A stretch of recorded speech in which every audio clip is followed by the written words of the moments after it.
Our today's topic is hygienic need of the patient.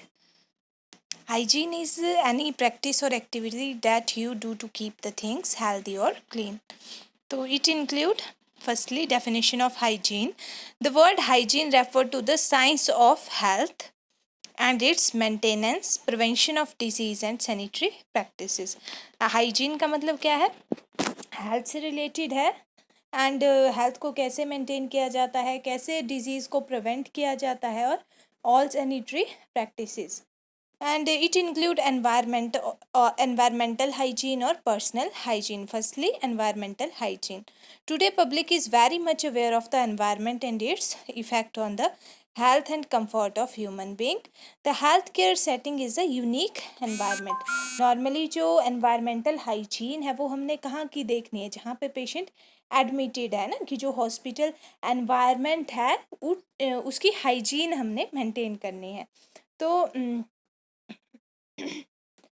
of its own, you need to aware of the character and ensure that the environment will support the optimum in health maintenance, care और rehabilitation. जो hospital environment है वो patient को rehabilitate करे, है ना, उसकी जो डिजीज़ कंडीशन है, मतलब उसकी जो फुल बॉडी फंक्शन है उसको अटेन कर पाए, पेशेंट को प्रॉपर केयर दे पाए और हेल्थ मेंटेनेंस हो पाए.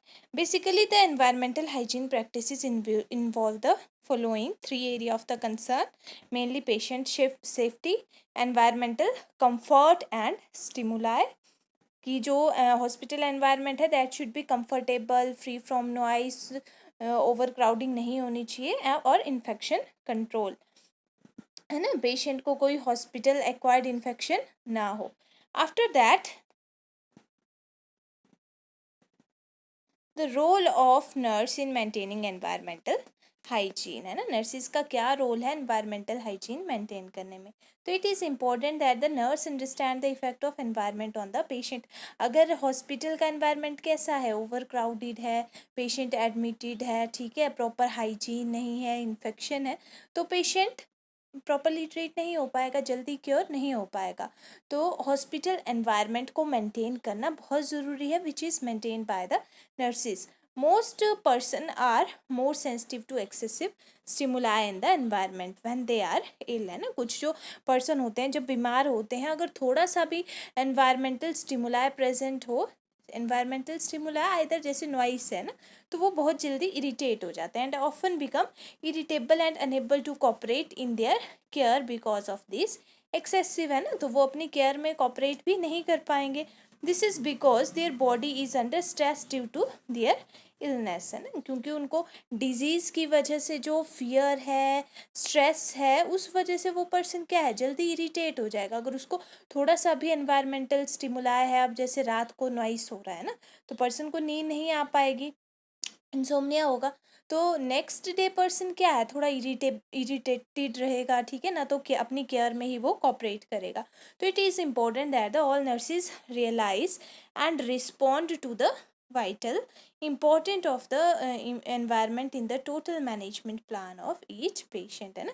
तो एनवायरमेंटल जो हाइजीन है वो मेंटेन करना बहुत ज़रूरी है ताकि पेशेंट को प्रॉपर केयर मिल पाए. The nurse is a personnel who is responsible for the health of the patient in hospitals. She will provide the curative services to the patient, है ना. क्यूरेटिव होता है जब पेशेंट को डिजीज़ होगी उसको ट्रीट करने के लिए जो सर्विसेज दी जाती हैं. Side by side she must provide a preventive services to the patient which help to avoid the further complication, ना. क्यूरेटिव सर्विसेज के साथ साथ नर्स क्या है, प्रिवेंटिव सर्विसेज भी प्रोवाइड कर सकती है ताकि पेशेंट में जो फर्दर उस डिजीज़ की वजह से जो फर्दर डिजीज़ हो सकती हैं उनको वो क्योर प्रिवेंट कर पाए. Environment play wide role in promotion of health of the patient. अगर हॉस्पिटल एनवायरनमेंट क्लीन है, नॉइस फ्री है, ठीक है, हाइजीनिक है, तो जो पेशेंट है जल्दी ठीक हो जाएगा, जल्दी रिकवर हो जाएगा. It is duty of nurse that she will provide the environment which is health promotive in nature. By the following way she will create the therapeutic environment for the patient. It include unit cleaning, है ना, जहाँ पे जो unit है, patient जहाँ पे admitted है वो क्लीन होना चाहिए. It is the main important factor. She will do the carbolization with the antiseptic solution. Carbolization normally क्या होता है, एक प्रोसेस है. It is a process of cleaning the equipment और articles with antiseptic solution and it is also called as the wet mopping. ठीक है, मतलब जो भी जैसे बेड है या ट्रॉली है, that should be cleaned with antiseptic solution, that is called as carbolization. तो यूनिट का प्रॉपर क्लीनिंग होना चाहिए. All the thing which come in contact with patient must be carbolize properly, जैसे कि सेवलॉन, लाइजोल या ब्लीच के through कार्बोलाइज करते हैं. तो क्या क्या चीज़ें कार्बोलाइज होनी चाहिए, लॉकर है ना, जो पेशेंट का लॉकर होता है, कार्डिक टेबल है, बेड, IV स्टैंड एक्सेट्रा, ये सारी चीज़ें कार्बोलाइज होनी चाहिए. After that the physical setup of the unit must be proper. There must be sufficient space between the bed to avoid injury due to crowding. ठीक है, आपको ये चीज़ बताई है कि जो दो बेड है उसके बीच में कितना डिस्टेंस होना चाहिए ना. अगर बेड इकट्ठे इकट्ठे होंगे तो ओवर क्राउडिंग हो जाएगी. दो फिजिकल सेटअप वार्ड का अच्छा होना चाहिए. And there must be one chair और table with the bed. Extra thing must be removed from the unit. After that noise free environment. To reduce the noise the nurse restrict the entry of more relative, है ना, कि कम से कम attendant को patient के पास आने दे, entry को restrict करना है.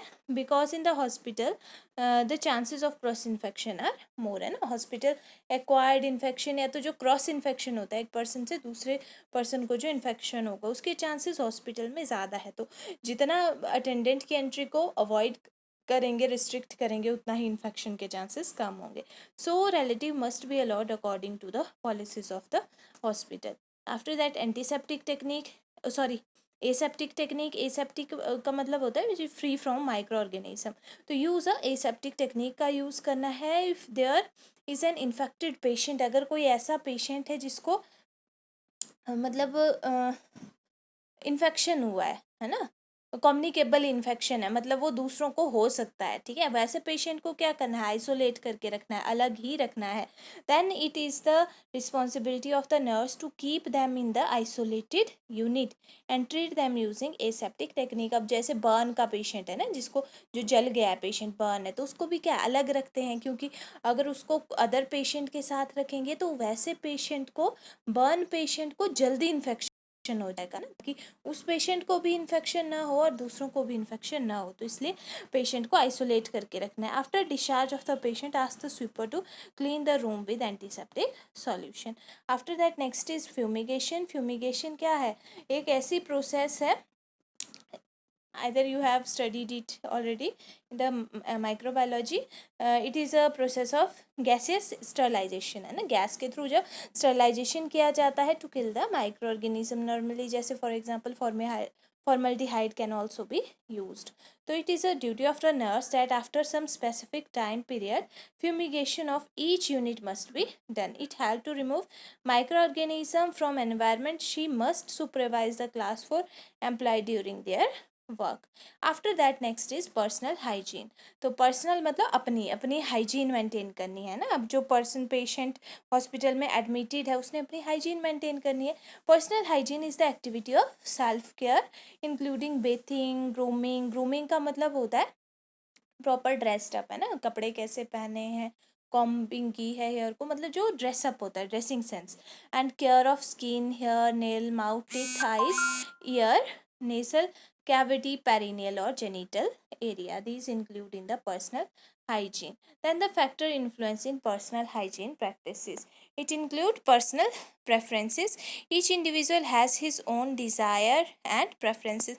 पर्सनल प्रेफरेंसेस का मतलब कि पर्सन की अपनी डिज़ायर है, इच्छा है कि वो कब शेव करेगा, कब बात करेगा, नहाएगा कब. तो ये चीज़ें. About when to bathe, shave और perform hair care. Same way, each individual select different product according to the personal preferences, need and financial resources. The nurse assists the client in delivering individualized care to the patient. वैसे तो जो मतलब day to day activities है वो person खुद करेगा hospital में, but अगर पर्सन क्या है, बेड रीडन है, ठीक है, या कोमाटाइज्ड पेशेंट है, तो वैसे पेशेंट को नर्सिस को केयर देनी पड़ेगी। Then social practices, social group influence hygienic practices and preferences. जैसे कि during childhood hygiene practices are influenced by family custom, है ना। जब बच्चा छोटा होता है तो जो फैमिली में रूटीन होती है वैसे ही एक बच्चे की रूटीन बन जाएगी। एंड हाइजीनिक प्रैक्टिसेस में भी and as children enter into the adolescent year, the hygienic practices may be influenced by the peer group behavior. जब बच्चा एडल्टहुड में जाएगा, जो उसके पेयर ग्रुप हो गया, जो उसका फ्रेंड सर्कल है, ठीक है, उससे उसका बिहेवियर इन्फ्लुएंस होगा। During the adult year work group और friends shape the expectation of the people, and in the older adult hygienic practices may change because of living condition and available resources. Next है फिर socio economic status की, person का economic status कैसा है उसके according ही वो product खरीदेगा और हाइजीन मेंटेन करेगा। The type and extent of hygiene practices are influenced by the person economic resources. The nurse determine which product supply the client can be afford. After that health benefit और motivation, knowledge, है ना, कि person को कितना knowledge है hygiene के बारे में, ठीक है। Knowledge regarding the importance of hygiene for well being influences hygienic practices. Only knowledge is not enough, ठीक है। नॉलेज सिर्फ नॉलेज होना ही काफ़ी नहीं है, बट पर्सन में मोटिवेशन होना चाहिए कि पर्सन को नॉलेज तो है बट वो उस चीज़ को कर नहीं रहा है तो उसका कोई फ़ायदा नहीं है ना। But the client must be motivated for the self care. Cultural belief में क्या है कि द क्लाइंट कल्चरल बिलीफ, है ना, कि उसके कल्चरल बिलीफ कैसे हैं, कस्टम्स कैसे हैं, personal value influence the hygienic care. After that physical condition, certain type of physical limitation और disability often lack the physical energy to perform hygiene, है ना, कि पर्सन को कोई फिजिकल लिमिटेशन है। ये लिमिटेशन मतलब रिस्ट्रिक्शन है, ये डिसेबिलिटी है। डिसेबिलिटी में क्या होगा कि पर्सन का कोई जो बॉडी पार्ट है वो प्रॉपरली वर्क नहीं कर पाएगा, है ना, कोई डिसेबिलिटी है तो विच में lead to lack of physical energy रहेगी पर्सन को, जिस वजह से वो अपनी हाइजीन मेंटेन नहीं कर पाएगा। For example a client with traction, traction is normally a way of treating a broken bone in which the special equipment are used to pull the bone gradually to its correct place, है ना। मतलब कुछ special equipment broken जो part है उसके साथ लगाए जाते हैं ताकि जो बोन है, जो डिस्प्लेस्ड बोन है, वो अपने पोजीशन में वापस आ जाए। और who has intravenous line will need assistance for hygienic maintenance. After that, importance of maintaining good personal hygiene. It help in promoting person comfort. अच्छा फील होगा पर्सन को, नींद अच्छी आएगी अगर हाइजीन अच्छी है ना, फटीग कम होगी, इंडिविजुअल सेफ्टी के लिए, क्योंकि person is more prone to infection if the person can't maintain the personal hygiene. To stimulate circulation, जब पर्सन नहाएगा, है ना, तो क्या है, बॉडी में सर्कुलेशन अच्छा होगा, है ना, जो जो वेसल्स हैं डायलेट कर जाएंगी। And after that to provide active और पैसिव एक्सरसाइजेज, है ना, active passive exercises topic is already covered. To promote therapeutic relationship और to prevent the risk of infection. After that nurse's role in maintaining good personal hygiene, है ना, कि जो patient admitted है उसकी पर्सनल हाइजीन में नर्सिस का क्या रोल है। It is the nurse's responsibility to provide the patient with opportunity for the hygiene. अगर पेशेंट बिल्कुल ठीक है तो सिर्फ उसको एजुकेट करना है अपनी हाइजीन मेंटेन करने के लिए, ठीक है। बट अगर पर्सन क्या है, इमोबिलाइज है, कोमा पेशेंट है, तो वैसे पेशेंट को असिस्टेंस की ज़रूरत होती है। The personal care of the patient should be viewed holistically. Holistically का मतलब है कि एज अ होल पर्सन हमने होलिस्टिक केयर प्रोवाइड करनी है, होल केयर पेशेंट को प्रोवाइड करनी है। Means personal hygiene is not simply about assessing the patient to wash, it is about ensuring their eyes, mouth, nose and nails are clean, ठीक है। ये ensure करना है कि पेशेंट की सारी चीज़ें क्लीन होनी चाहिए and to a standard that would be acceptable for the patient. Poor hygiene can cause skin complaint such as unpleasant smell, है ना, गंदी स्मेल आएगी, बैक्टीरिया इन्फेक्शन के चांसेस ज़्यादा होंगे। Then the daily personal hygiene, daily patient की क्या personal hygiene maintain करनी है। Their hand are washed after they have use the toilet, hand washing proper होनी चाहिए, जेनिटेलिया प्रॉपर वॉश होना चाहिए, एंड बेथिंग डेली करनी है, their face is washed daily, they are fully bathe and showered at least twice a week अगर patient hospital में admit है, their teeth are brush twice a day. Then personal preference or emotional state, be aware of the emotional state of the person you are helping when helping them wash, है ना। अगर person को खुद bathing नहीं कर सकता है तो पेशेंट को क्या है, बेड बाथ प्रोवाइड कर सकते हैं, ठीक है। तो उस टाइम पे पर्सनल प्रेफरेंसेस का ध्यान रखना है कि पेशेंट को एक्सेसिव एक्सपोज नहीं करना है, प्रिवेसी मेंटेन करनी है, ठीक है। तो many people become self conscious when undressed in front of the other, be sensitive to the situation, है ना। अनड्रेस बिल्कुल दूसरों के सामने नहीं करना है, प्रिवेसी मेंटेन करनी है। Be sensitive to the situation and approach it in the way you think is most appropriate. If the person you care for cannot move or has extremely limited mobility, अगर जिस patient की आप care कर रहे हो वो move नहीं कर सकता है ना, लिमिटेशन है, रिस्ट्रिक्शन है उसको कोई, you may have to give the bed bath आप दे सकते हैं। You will need the extra careful for your own safety when moving the lifting the patient, body mechanics का प्रॉपर यूज करना है। After that rights and respect privacy, promote dignity and respect to protect the right of the right to privacy, है ना। Patient का जो right है, privacy maintain होनी चाहिए पेशेंट की, है ना, जो भी केयर प्रोवाइड करे। Do not expose the person, ask visitor to leave the room before you give care, जो भी वहाँ पे अटेंडेंट होंगे, ठीक है, विजिटर्स जो होंगे तो उनको वार्ड को खाली करने के लिए बोलना है, बाहर जाने के लिए बोलना है ताकि पेशेंट को डिस्कम्फर्ट ना हो। Close door, privacy curtain and window covering before giving care, cover the person when going to और from the tub to shower room and expose only the body part involve in the procedure. अगर patient को bed bath दे रहे हैं ना, मतलब patient की सिर्फ अगर अपर पार्ट को आप क्लीन कर रहे हैं ना, अपर एक्सट्रीमिटीज़ को क्लीन कर रहे हैं तो लोअर पार्ट को कवर कर देना ताकि पेशेंट को एक्सेसिव एक्सपोजर ना हो। After that the safety, the person you are looking after has limited mobility और has problem balancing, make sure that the floor is non slippery, है ना। अगर लिमिटेड मोबिलिटी है और पेशेंट को बैलेंसिंग प्रॉब्लम है तो the floor should not be much more slippery and the room is at comfortable temperature होना चाहिए, the water is comfortably warm, ठीक है। नॉर्मली जो टेम्परेचर होता है वाटर का that should be at least 115 degree fahrenheit and the locks are removed from the door, the person who care for many may want privacy but in an emergency you will need to get into the bathroom. You look out for your own safety. After that the comfort of the patient, ensure the comfortable temperature in the patient room, है ना, comfortable temperature होना चाहिए। close windows and the door to the patient room, drape the patient appropriately during the bath, drape मतलब cover करना, है ना, कि किसी शीट से पेशेंट को प्रॉपरली कवर करना है, एक्सेसिव एक्सपोजर नहीं करना है।